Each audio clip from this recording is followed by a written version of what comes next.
Am I the asshole for suggesting to my fiance that we make our honeymoon inclusive to our friends? I'm getting married in 7 months, and 1 week after the wedding, we will plan our honeymoon. It will be a resort out of country and around a 2-hour flight. The place we were going has always been a dream destination of me and my friends. When I told them where we planned our honeymoon, they said how jealous they are and how they wish they could also go. I told them that we could consider the idea of making this a friend-inclusive honeymoon, and they were very excited with the idea. Due to conflicting schedules, we never had the chance to go. I thought this would be a great chance. I announced it to my fiance the other day, and I thought it'd be a cool idea, but she got completely mad at me. I announced it to my fiance the other day, and I thought she'd find it cool. But instead, she got completely mad at me and started crying. Then she told me how much of an inconsiderate asshole I am. I tried to explain to her that I didn't do it with malice, and I simply thought it'd be a good chance for the guys to experience it. I even told her that she can tell some friends of her own if they want to join. She said that I'm ridiculous for insisting this is a good idea and how horrible she felt because I'm inconsiderate. Also that I made my honeymoon into a friendship trip when it's supposed to be about the two of us. And that I'm an even bigger asshole for discussing it with my friends and getting them excited.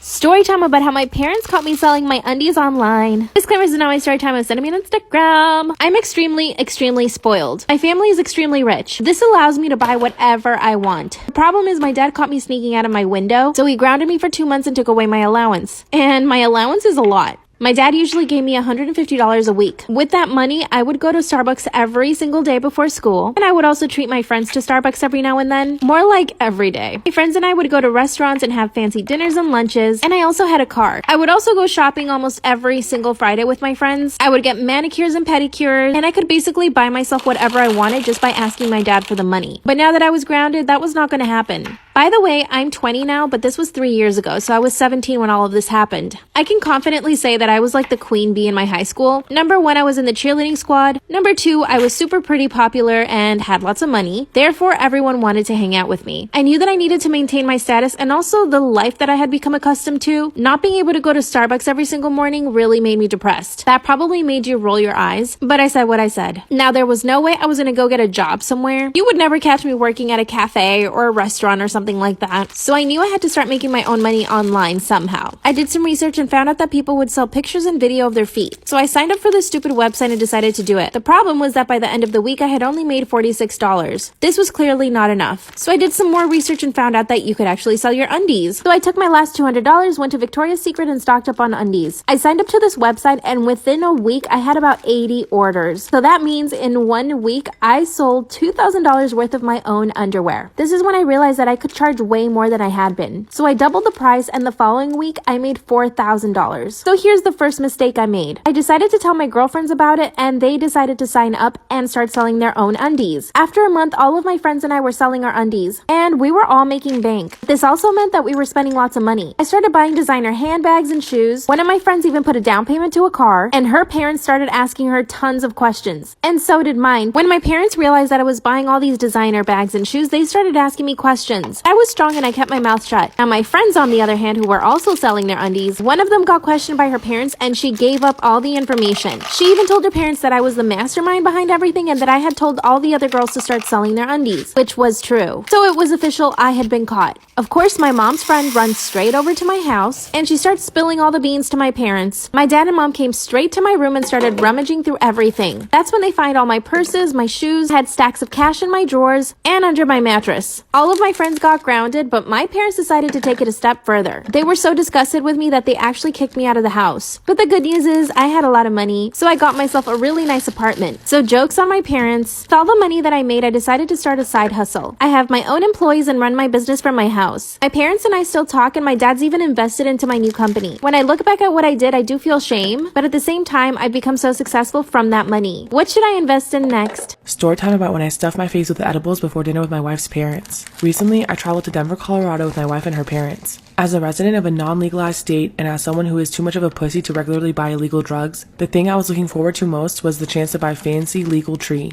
What could possibly go wrong? So the first thing I do upon arriving, after successfully ditching the in-laws, is drag my wife to a nearby dispensary for a shopping spree. And oh my god, it was just like in my dreams. Tons of different options in neat little sample jars and a team of helpful stoners walking me through the various strains. Are you looking for a mellow body high? Or do you want something that gives you a bit more pep and energy? Or are you just hoping for something light to take the stress off? Yes, yes, and yes, I replied eagerly, like a fat kid in a candy store, and request an 1/8 ounce of about 7 different options. In hindsight, if I learned anything from this experience, it is that my math and science teachers never taught me basic information, like what's an ounce, or how much tree can a person consume in a single weekend. Sure, I can tell you when 2 speeding trains leaving separate stations will collide or recite Avogadro's number, but it turns out that none of that information is particularly relevant in getting high in a responsible and efficient manner. At this dispensary, I also learned that you can't actually smoke in public places, including the hotel that my wife and I were staying at. As a result, before leaving, I begged my wife to buy some edibles that I could munch on until we found a place to properly get lit. After expressing shock as to the absurd volume of drugs that we were buying, unlike me, she is the product of private school and understands the imperial measurement system. She relents, and we walk out of the store with what felt like a dump truck of weed, plus a small package of seemingly innocuous ginger snap cookies. When we finally get back to the hotel room, I tear those bad boys open,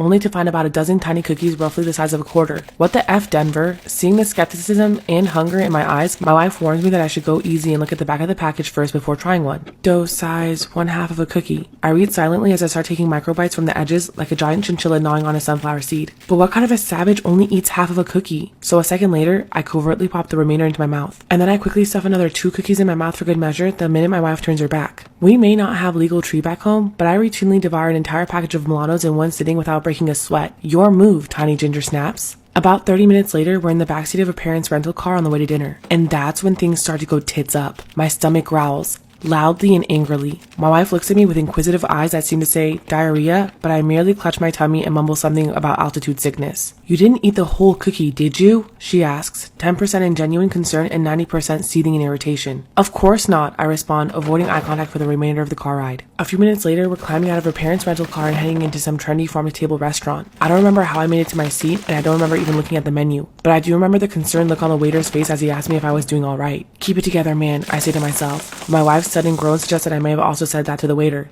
Things are going downhill fast. The waiter nods sympathetically, takes our orders, and then heads to the next table. The moment he walks away, my wife is staring daggers at me. I start to worry that the jig is up. You are sweating from your entire face, she says, both with pity and disgust. Not quite knowing what to do, I reach for my napkin and proceed to blot my cheeks, nose, neck, chin, and forehead. Things only go downhill from here when my wife's mom looks at me with concern and asks if I'm alright. She asks kindly, yeah, the food's just a bit spicy. I reply, far too quick to realize that we had literally just ordered and there was nothing on the table except for a basket of dinner rolls. My wife kicks me under the table to grab my attention. Bathroom, now, she hisses. Get it together. I reluctantly get up from the table and head for the toilet. After splashing several handfuls of water on my face, I approach a urinal and start to pee. Now, one of the more disconcerting effects of those tiny ginger snap monsters is feeling that time has become untethered from reality. As I'm peeing, I start to get the very unsettling feeling that I have been taking a piss for the better part of an hour and that my wife must be pacing around the restaurant worried about me. But deep down, I know that this is absurd. I've been peeing all my life, sometimes multiple times a day. I've probably taken more than 50,000 leaks and it usually only takes about a minute at most. So given that my typical pee is no more than 60 seconds, and given that it feels like I'm about halfway done, that means I've probably only been standing here about 30 seconds, right? But the guy at the urinal next to me doesn't respond and instead starts shuffling away from me midstream, like a startled penguin. I try, albeit unsuccessfully, to break the eye contact. After finally finishing, I again splash some water on my face before returning to my seat, making sure to apologize to the table for being gone such a long time, just in case my math was off. Next, I try to briefly engage in small talk with my wife's father, but I am far too high to understand what either of us is saying. Not wanting to start laughing uncontrollably at the wrong moment, or really at any moment, I figure the safest idea is to nod my head periodically and drink a ton of water. Nothing cures mental fatigue like water, right? To my wife's horror, I stand up, grab my water glass, and thrust it out to the waiter, who unfortunately is on the opposite side of the restaurant. But he turns out to be really cool and, after making his way over to our table, tells me he'll do his best to keep me stocked with ice water for the rest of the meal. He also helpfully suggests that if the dinner rolls aren't too spicy for me, I should probably eat 1 or 2 so that I'm not sitting there on an empty stomach. Smart man. However, after going through all the bread on the table and 3 glasses of water, I start to get worried that I need actual food to offset the growing paranoia from these tiny ginger snap devils. Do you think I should flag down the waiter again and ask what's taking so long? I suggest helpfully to my wife. What? We literally just ordered 3 fucking minutes ago. And at that exchange, my wife loses her cool. How many cookies did you eat? She demands. Whoa, easy there, Torquemada. I respond, somewhat horrified at her outburst. I had a few cookies, but keep it down. I don't want your parents to know how fucked up I am right now. Really? They're sitting 2 feet away from you. They know.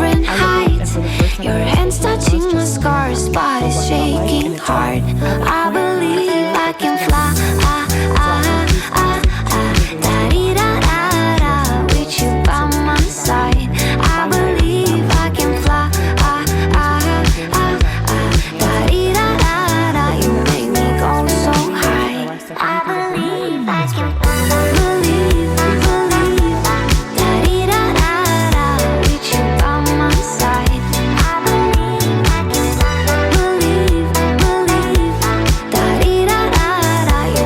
Hi guys, thank you for watching. I love you guys so much. Please like and subscribe to see more great videos. See you again.